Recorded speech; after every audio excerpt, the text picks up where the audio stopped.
Guys, I want to discuss the controversial topic that's happened to come up all over the place this week. That hit on Trevor Lawrence during the slide. It drugs up the inevitable conversations about the slide rule. Can you slide? And then you see, oh, Mahomes is always faking slides. That's not fair. And this, that, and the other, and the other. And I was trying to sort of mull around where I am philosophically on it because I didn't love the hit.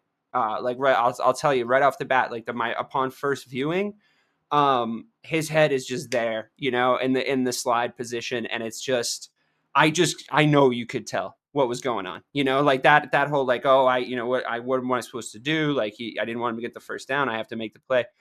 I get it. In certain situations, there's definitely calls that happen where guys are going 1,000 miles an hour, and it's like, what the hell did you expect him to do right there? Like, there's no way. And I think that was tried to be used to justify this.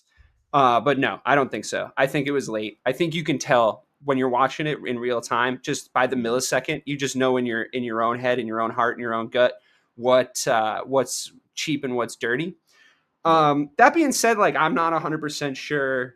I mean, people have said this guy's got a history of this. I don't remember any hits that they're talking about, or I couldn't bring them to mind when I heard someone say that he's a repeat offender. Right. But to me, I thought he was a little overly vilified. At the same time, I thought that yeah, it was a late hit, it was a cheap hit. I don't love retrying cases based on the ramifications. You know what I mean? Because there's also, I think you probably see 10 to 15 hits like that in a given NFL season. It just doesn't necessarily fuck the guy up as badly as Trevor Lawrence got fucked up. And I just think he got a little raked over the coals. If I was the GM, would I have done what the GM did, coming out and being like, don't come at him as a man, da-da-da. I mean, this is just me. This is my generation. How I grew up watching sports. You got to keep your shit in house, bro. Just don't go out and have a rant in front of the media. It literally never ends well. Never ends well. So now everyone's clowning on him. It's an unfortunate situation. The slide rule is a little broken. I mean, I think if we're really talking about protecting these guys, then we should take the ability to make that play out of their hands, because I think they're unsafe. And I think it's the only time you're really saying you can't hit somebody. It's like kind of the only time you're really saying you can't hit them, like that, and like defenseless receiver, right? So can we try to eliminate that? Like it was a design run, Ray, right? So it's a nuanced conversation. I mean, I sort of see both sides of it. I really did not love the hit. I'm prefacing it with that. But I think there's got to be a way to fix this situation, right? Like there's got to be a way to prevent this by rule, because the sliding is kind of dumb. I mean, so what other alternative is there, though? That's what I'm saying. They become runners. They're runners. They have to protect themselves like runners. So yeah, you just do away with the slide altogether. And I mean, I feel like it's an idea. I mean, what about banning the fake slide? You got to protect yourself like a running back protects himself. So you got to go down and be touched. Yeah, everybody's not Josh Allen, though. Yeah. Right. Well, then don't run. Nah, that's like that. So you if you want to become a runner, become a runner.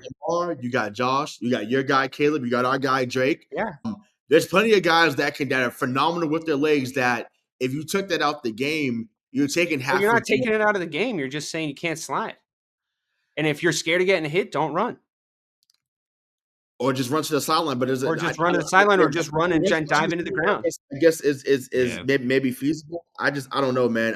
To me, if you've seen the guy give himself up like that at that moment, like it's one thing if you go down, you tap him on the shoulder so he's down, or kind of tap him as you're like flipping over him.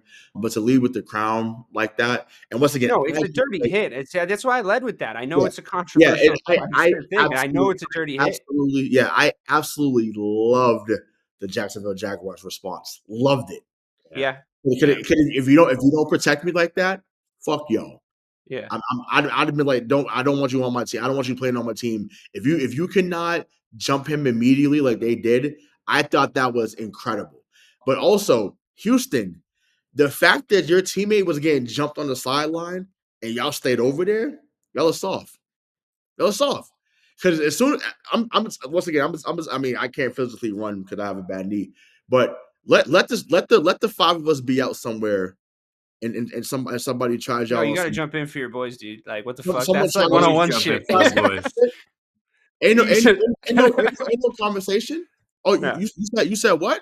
Cool. Yeah. Come on, let's take that Yeah. walk. You gotta jump in. You gotta jump in with the people you came with. There's no. I feel like I was of the rule. I was of the rule that if a fucking dude I didn't even know that well, but I came with the guy, and he's in a fight, I You're can't. in. You know what I mean? Yeah, Like you're I in. got it. Yeah, I'm like I don't even like that guy. I've Right. jumped in for dudes I don't even like.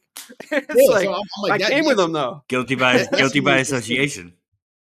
I came with him. I guess I gotta fight. Like it is what it is.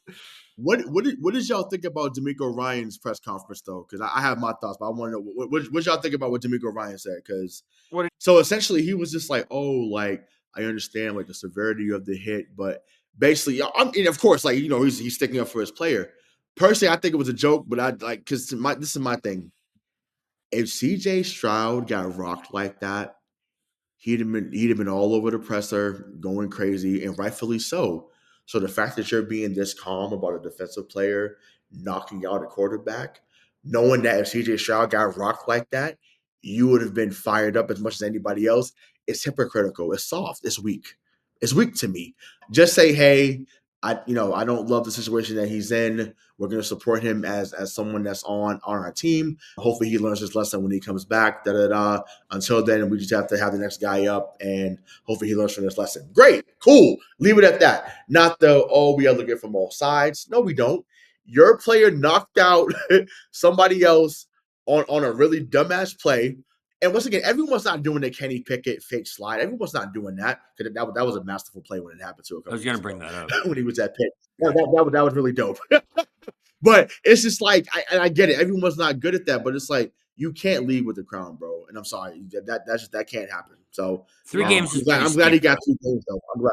3 games is pretty steep. That's a pretty steep suspension for that. But once again, I've never heard of when you've done other stuff, and when you've done other stuff, it matters. And I know Dave, you was alluding to not having. I mean, I'm not saying he didn't. I just you saying that you don't love kind of paying for past mistakes. But I'm like, hey, if you it's the Ron Artest thing. Ron Artest this. No, I get it. If he legitimately has developed a reputation for doing shit like that, then gotta go. one thing. Gotta go. But and I'll also say, like, to me, if I'm putting myself just in the D'Amico Ryans thing, like if I'm putting myself in the situation where I'm a fan of that team and one of my guys does something like that, I'm usually mad at my guys when they do stuff like that because I don't want to give up the 15 yards. You know what I mean? Like, honestly, like I'm always fucking mad when that happens because I'm like, dude, can you just because and we've seen this with Stevenson this year on the Bears, the shit that he got into in the Hail Mary, and he's still fucking opening his mouth all the time, and you're still just like, dude, please don't get us a fucking penalty.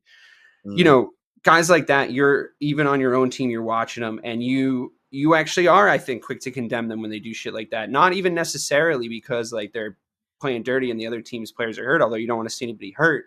More so that it's like, yeah, well, dude, you're fucking the game up first. You're making it about you and not about the team. That's the biggest thing you can do when you do something like that. It's like, I don't know if you're trying to get yourself amped up. I mean, a player that played for both my franchise and your franchise, Brandon Merriweather, by the time he got to the Bears, all he was dirty hits. He wasn't anything else. But when he was on the Pats, he had legit, like, game-changing play potential, right, in the defensive backfield. By the time he got to us, he was just doing dirty shit 100% of the time. Like, that was all he would ever do. And it was just like, damn. For a second there, I was really excited to get Brandon Merriweather. And now I just don't want this guy to see the fucking field because he's a detriment to the team. So I agree with you. You can make that conversation happen if you're D'Amico Ryan because you can go, yeah, dude, he fucked things up for the team, dude. Like, don't do that shit. So can I contradict myself here for a second? Sure. I did still love Brandon Merriweather, even though I said all that shit about that. The big bang clock. Big bang clock. Yeah, I miss that era of goons. Yeah, I miss it. I do. I know it's unfortunate. I know I shouldn't say that, but whatever. I miss that era of goons. I think the guy. I think he played on the Cowboys too. He was also number 31. George Teague. Teague was like that. Oh man, George Teague was like that. George Teague would lay your ass out. XTO. XTO, baby. Lay your ass out. The current. Hey, talk about that era. Jamal Adams was the last one of that era, I feel like. Yeah. Talk about the current. Yeah. I mean, if you told like a kid, say like you told a 15-year-old kid, you're watching a San Francisco 49ers game with him, and you're looking and you point at the GM of the San Francisco 49ers and you're like, that guy used to be a fucking psycho on the field. He was a psycho. And you get like when I was a kid, and like he looks pretty mild mannered, John Lynch now, but he was one of those dudes. Like he would hit you pretty hard too. But Cam Chancellor, D'Amico Ryan's was. I'm like, bro, you was Ndamukong Suh. I think he might have been the last one. Oh yeah, he was a goon. No, we're talking the secondary, but yeah, on the line, absolutely. Just the goons though, the enforcers in general. Oh, the goons, yeah, exactly, yep. Although Ndamukong Suh was actually maybe tilted a little bit more into dirty. He was low key dirty at times. Stomping on people. Stomp your ass like a Ndamukong Suh. Played in Tennessee. He also came here for a little bit. Oh my God, D tackle like song Hainsworth, song like Sue. Yes, Hainsworth. Yeah. Oh my God, he's another guy kicking guys in the line. Like, dude, like. And the crazy thing is, in the trenches is where you don't see a lot of that shit. You know, like there's a lot of shit going on in there. After the play, you go kick the guy in the shin. No, but it's like the goons that played in the goons that played in the trenches in that era. I feel like I felt way worse for offensive tackles than I do nowadays. The way that they could just do shit to offensive tackles back then, it was just like, and they can't do anything because it's a hold. If they do like fucking anything, the guy that laid down the suspension was John Runyon Sr. And I'm like, John Runyon, you had a bunch of brush ups with Michael Strahan. It's all over the tape. We know.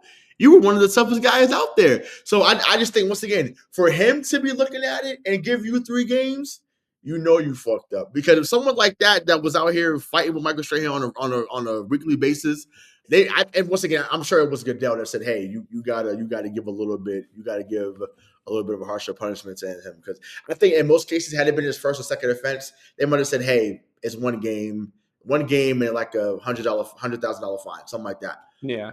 But it was like, okay, you've done it in Tennessee, you did it here. We got to give you a little bit more, but we can't give you a mulligan here, and that's what happened. It was a high profile hit for sure, and I do understand why people are fired up about it. I don't love it. It reminded me. Would they have done that though? What's that? If they hit Mac Jones, would they have reacted that way? Yeah, I don't know. I mean, Trevor Lawrence is the fucking golden boy. You know, Caleb Williams got 11 games to prove if he was a boom or a bust, and Trevor Lawrence is going to get 11 years apparently. So who fucking knows? You know, like you don't do that to our precious Trevor Lawrence. I guess was the sort of the message from the league. Just looking like the fucking whitest guy out there.